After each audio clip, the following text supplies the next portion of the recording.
Good evening and welcome to Prime of Midlife. It is Tuesday night. We've just had the first speech from our new Prime Minister here in Great Britain. Let me tell you what we think of this. Liz Truss, obviously just recently appointed Prime Minister, officially invited by the Queen to form a government today, which she obviously accepted. And she came down to Downing Street and gave a short 2 to 3 minute speech. And the first thing that she said was she wanted to start by complimenting Boris Johnson on Brexit, vaccine and standing up to Putin. So obviously they're just drawing a line under everything else. That's all they want him to be remembered for.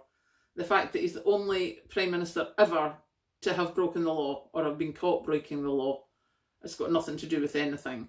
Partygate, etc., etc. No, none of that. None of the donors paying for Number 10's decorations. None of it. It's all just gone bye-bye. He's the guy who got Brexit done. So, enough of that. So then we go on to the main part of her speech, which is what makes the UK great is our fundamental belief in freedom of enterprise and fair play.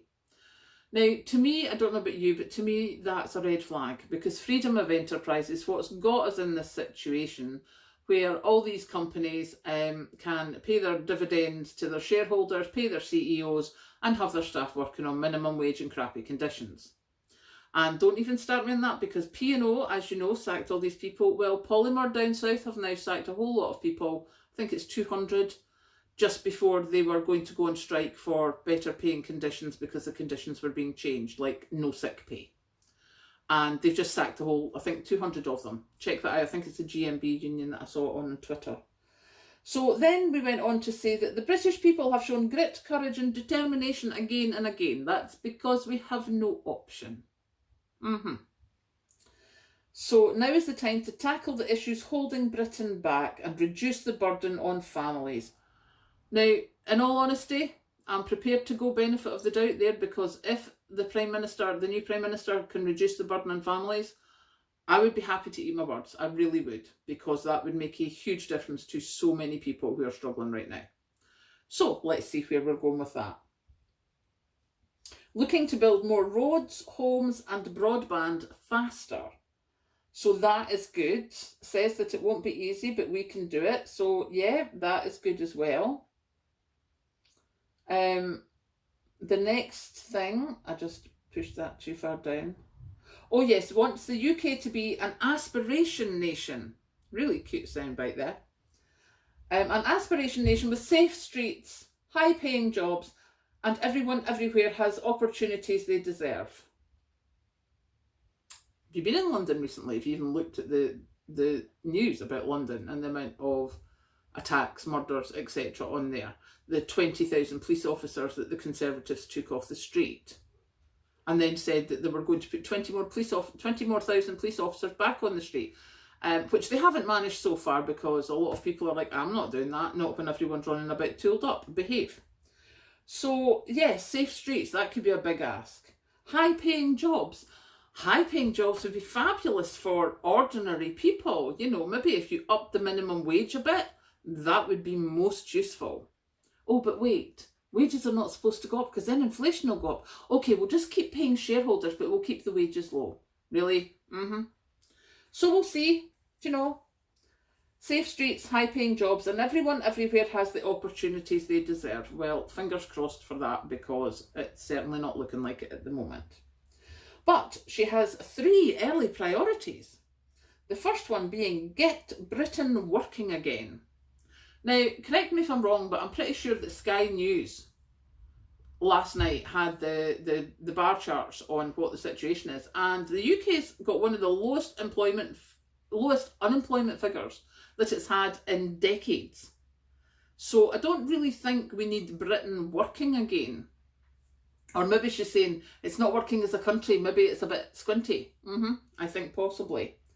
But she has a bold plan to grow the economy with tax cuts and reform. Cut taxes to reward hard work. Okay.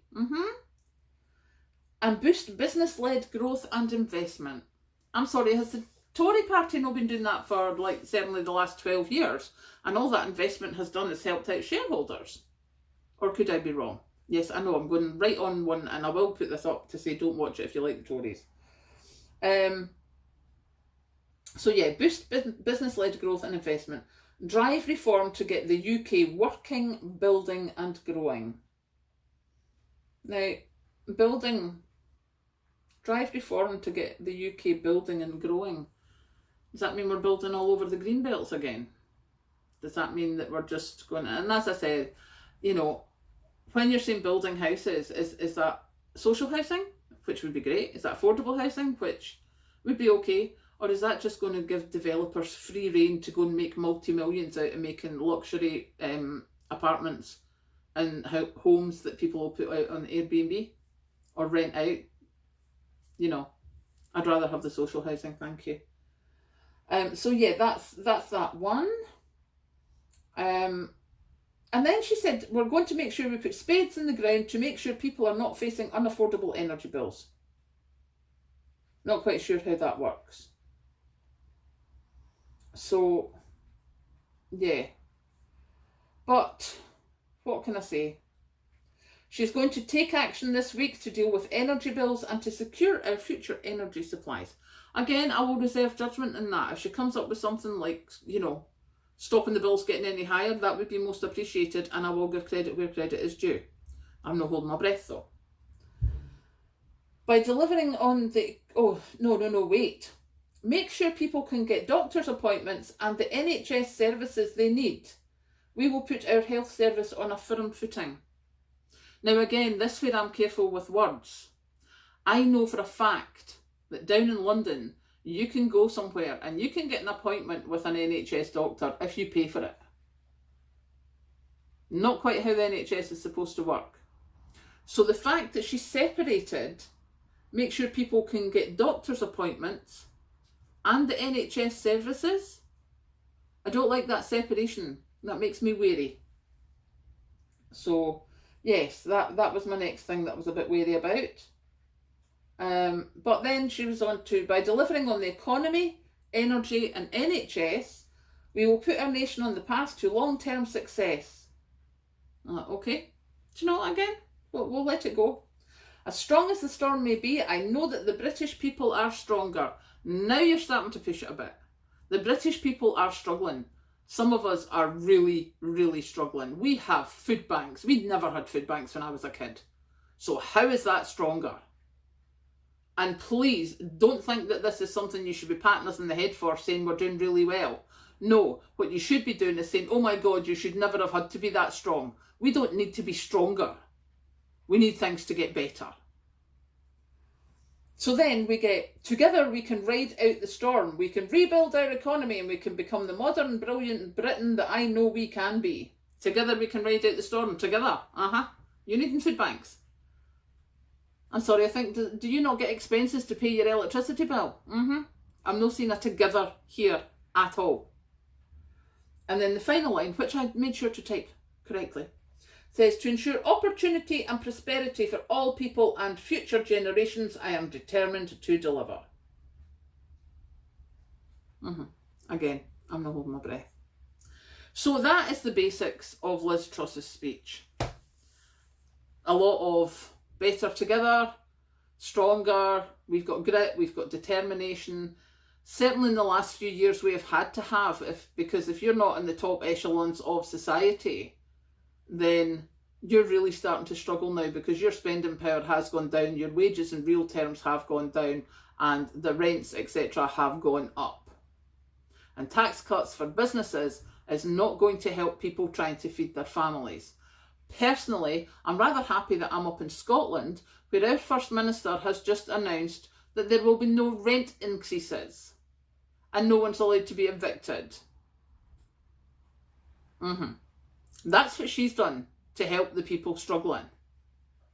So maybe it's about time the UK government started doing something like that instead of piecemeal little promises about 5% VAT cut, which is no use to anybody. That doesn't stop you losing the roof over your head or not being able to put your heating on.